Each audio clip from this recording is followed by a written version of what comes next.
Hello, hello. Welcome to 10 Minutes with Todd at Beyond 615. So here's the deal. So much of Christian music is either written or produced, recorded, mixed in the 615, which is the area code for Nashville.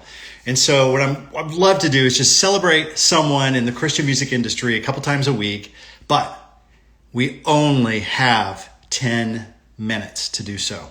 Okay? This is episode number 1.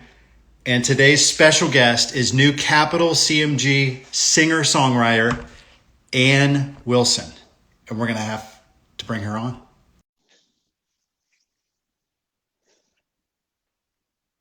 Ann is joining. Drum roll. How are you? Hi there. Hi. Hi there. Hi there. You.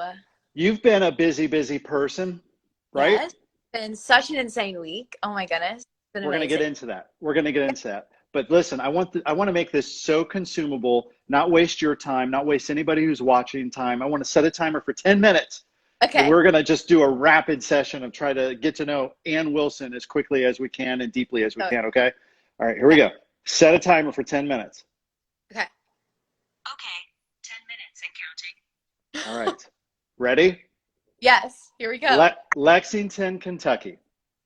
Yes. Grew up What there. comes to mind? Okay. Grew up there. Yes. Hometown. Love it. Describe the property you grew up on. Lexington, Kentucky, when I think of that, I think of Kentucky basketball, and I think of like white fences with horses inside of them. Yeah, definitely. It's very all about the horses, like ton of farmland, got a lot of historic features to it. Downtown Lexington, Rupp-Arena, UK. I'm a huge UK fan. Man, just like so many incredible things. Lexington's a great city. Grew up there my whole entire life until I moved to Nashville. So I love Lexington. Awesome. And you get home pretty much often, right? Because you got roots there. Yes, definitely. I love Kentucky. Okay. Ready for this?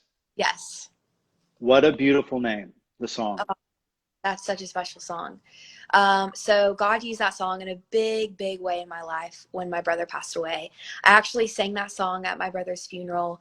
It was the first time singing in front of anyone in my family or friends, anyone literally. And I sang that song at my brother's funeral. And then I actually made a cover video of that song and posted it on YouTube to dedicate it to Jacob. And it ended up going viral and actually was the starting point for everything that's happened in the past 3 years. And God used that video to introduce me to my manager, Jason Davis, and then get me connected into writing rooms, and then eventually sign a deal with Capitol Records, and then now eventually lead me to where I'm now. So that song literally was the starting point of everything today. So basically you just told everyone your life in the past 4 years. Yes, definitely. That's crazy. But I'm sure it feels like a longer journey than actually you're here now. Your songs are out. Yeah, so insane. Unreal. Okay, so you mentioned your brother Jacob passing away. Now, let's talk about the song. And obviously you're going to talk about him too, but when I say the words, my Jesus, how do you react? Man, so my Jesus means a lot to me. Not only just the song, but that concept and that, right there, because Jesus did a really huge thing in my life when I was in 7th grade. I became to know him for the first time in such a personal way. And I really became to know that he's a personal God. I used to get so caught up in the idea that God was big and broad. And yes, he is the God of the universe and he's an all-knowing God. But at the same time, he's personal and he wants an intimate relationship with each and every one of us.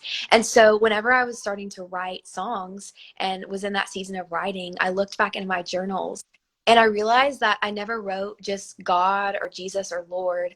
I always wrote my Jesus. And so that's what inspired this song. And so my Jesus means so much to me because he's mine. I get to call him mine and I get to have a relationship with him and he gets to know the secrets about me and my life. And I can talk to him about those things. And he can know those deep, dark desires that I, hide within my heart. And it's just such a sweet thing to know that he's personal and that we can call him our Jesus.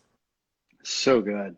I was listening to that song for probably the 100th time over the past week. It's so good. And I just imagine people who are streaming it and eventually when it gets on Christian radio, people in their cars or wherever they're at singing along with you, my Jesus. It like takes this big concept of God and you like personalizes it. I mean, it's like, I don't know, it's like the best marketing plan in history outside of the Bible that you kind of stumbled upon because Jesus Yeah, gave that to you. absolutely. Yeah, so true. So you have another song lyric, and I think my favorite song of yours is Devil. Oh my Just gosh. because it's like country rock, and girl, you got like this, okay, like female Zach Williams thing going on, if I can like make that comparison. Oh So man, that's sweet. tell me about Son of God. Son of God's always been a bit of a rebel. How'd Yeah. that lyric happen? Oh man. Okay, so I wrote the song with Jeff Pardo, a really big friend of mine, and we were just talking through how many times like Satan has a hold on me. At least that's the way I feel. Like there's so many times in my life, especially this past season of writing songs for God, that it felt like Satan was just kind of like had a hold on me and would constantly do the comparison game over me and just made me feel like I wasn't worth anything or that I wasn't enough. And I was getting so fed up with Satan because he was just taunting me all the time and just speaking lies over me, or I guess into my ear and whispering things. And so I was with Jeff Ardone. We were writing the song and we were just talking about it. And we were like, you know what? Like, he is kind of a little bit of a rebel in the way that he just always gives life to us and like always proclaims that in the Bible that he gives life to us, but death to the devil. And I also think that it's just kind of cool to just kind of picture the way that Jesus always is. Um, it's like he knows good and well that he has the victory and that Satan doesn't. And so Satan can think all day long that he has the victory and can make us think that. But really in the end, God has the victory and God already has the victory. And so just being able to declare that over things in our life and being able to proclaim those words. And so whenever we were talking through that line and like writing it, it was such an insane moment. And I was like, oh my gosh, this is so good. And then just like the energy of the song and like just the powerful words of the song, just being able to like declare over like everything in your life that God brought life to us and death to the devil. Like there's nothing better. I So, literally have chills right now. I have goosebumps. oh, Amazing. If you haven't checked that song out, you got to listen to it, yes. Devil. And you should know, you probably can't see, but all of the fans who've just discovered you over the past week, literally comments are just flying on my screen about the impact of your song, about people liking it, saying you're awesome and yay Jesus and all that stuff. So you should know that. Oh, thank you. 2 words, Yeah. Dolly Parton. Oh my gosh. My favorite person ever. I love Dolly Parton. She has had a huge influence on my just like musical element of these songs and the production, and just love the way that she is just so like proud of who she is and where she comes from, and just has such that like country southern rootsy element. And I love her so much. I think I would die if I ever got to meet her. All dead. So maybe you'll do a duet someday with her. Oh, that would be amazing. Oh my goodness.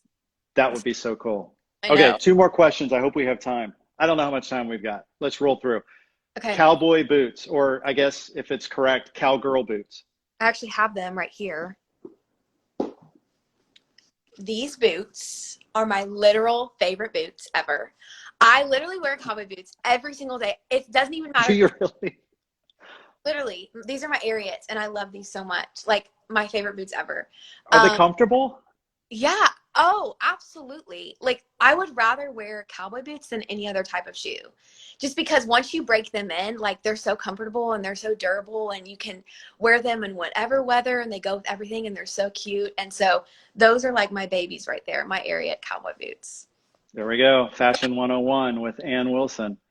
I've never worn cowboy boots. Are you serious? Never? No, I haven't. I'm gonna have Oh, to go try some on because they look like rigid and I don't know. There was an episode of Seinfeld where Kramer was in like really skinny jeans and cowboy boots, and he walked like a stick man. I'm like, I don't need any of well, that. they're kind of uncomfortable when you break them, but then once you break them in, they're incredible. So Faith just wrote, note to self: get oh, cowgirl boots. you have to get Ariats. Ariats are, in my opinion, the best quality kind of boot, and they last the longest. All right, that's good to know. All right, okay. Last question. 2 words: Dunkin Donuts. Oh my goodness. Literal life in a cup. my favorite. Literally, like, I feel like God blessed the beans that, that Dunkin' uses more than Starbucks and all the other brands. Dunkin' Donuts is so good. My favorite coffee ever. Like, can't even describe how much I love it. It's an addiction. It's pretty bad. But, I mean, I don't think it's necessarily a bad thing. Like, I only get one a day. Sometimes I get like 3 or 4, but most of the time it's just one a day. I'm obsessed. So what's your go-to drink? Oh, man. A vanilla iced coffee with almond milk. So good. That sounds good. I met a friend at Dunkin' last week or 2 weeks ago, and I just got straight coffee with some French vanilla, and I forgot your order, what you liked. I was going to get it, but I forgot it. So I'm gonna write that down. Was it good? What you got? It's okay. Oh, man. I'm not a Dunkin' fan like you. Are you serious? No, I like the burnt coffee. Oh, you like the Starbucks disgusting stuff. Yeah. Yeah. Well, there's a lot of great coffee shops here in the 615 too that are better than both of them. Yeah. Mm. Yeah. Don't agree. Okay. I don't know how much time we got left. We did it in we got some extra time, bonus questions, anything you want to say. I mean, I was sent stats of your songs that are just unbelievable. My Jesus, #1 on the Christian genre top 100. The overall song, like you made the crack the top 15 in all genres. The music video, all 3 songs were on the top 100 Christian. I mean, you just had an unbelievable week. And so I just wanted to say congratulations. And I know you're going to switch it and give it all glory to God, but anything you want to like just say to anyone who might be like discovering you for the very first time? Alarm just went off. Oh, okay. Well, but please answer that. Absolutely. So yeah, just so thankful for God and the support of each and every one of you guys on here. Like, it's been such an incredible week. Not only just for me and just like the excitement of releasing music, but just to see the response that people are giving to the song, and just to see the way that God is using the song to impact people. I've had so many messages of people saying like, I lost my son to cancer a year ago and I have been mad at God and angry, and I decided to let go of my anger towards God because I saw your video. Or I had someone message me and say that they were addicted to drugs, and then when they saw the video, they were set free from their addiction and came to know God. And so it's just insane, like, week to just witness what God is doing through the song My Jesus and through the other 2 as well. And I'm just really grateful to be a part of this, ministry, and for him to use me as his vessel. But yeah, I'm just super thankful. And if you guys are just kind of following me and figuring out all this and hearing my songs, I just want to say thank you for the support, and stay tuned. I have more music coming this summer that I'm so excited to release. Wow. Yeah. Awesome. I know, I'm so excited. So I have new music, and I also have quite a bit of shows coming up this next season. And so I'm super excited just to be able to get on the road and be able to share my heart with everyone, just in person and everything like that. So thank you guys so much. And thank you so much, Todd, for having me. I'm so grateful for you, and you just have such an incredible heart for the Lord. And I'm so thankful for you. You're one of my favorite people ever. So thank you for having me. Thank you. It's been so amazing to get to know you and your manager, Jason. And it's really cool. Guys, if you're watching, it's so hard to break into the music industry. And God, I believe, has something special in store for Ann. And it's not necessarily, I mean, Ann, you're super talented and you've got everything that it takes to break through. But I think God's I don't know. He's doing something, I think. And I know you feel that. And I know that people feel that who have become fans this past week. So pray for Ann, right? Yes. And you'll be posting concert updates and new songs on Instagram. And what's your website? It's AnnWilsonOfficial.com. Okay. AnnWilsonOfficial.com. Yeah. Awesome. Well, thank you so much, Todd. It was so good to see you. Good to see you too. We'll toast Dunkin' Donuts iced vanilla coffee with almond milk very soon. Yes, sounds good. All right. Bye, guys. See ya. Bye. Bye.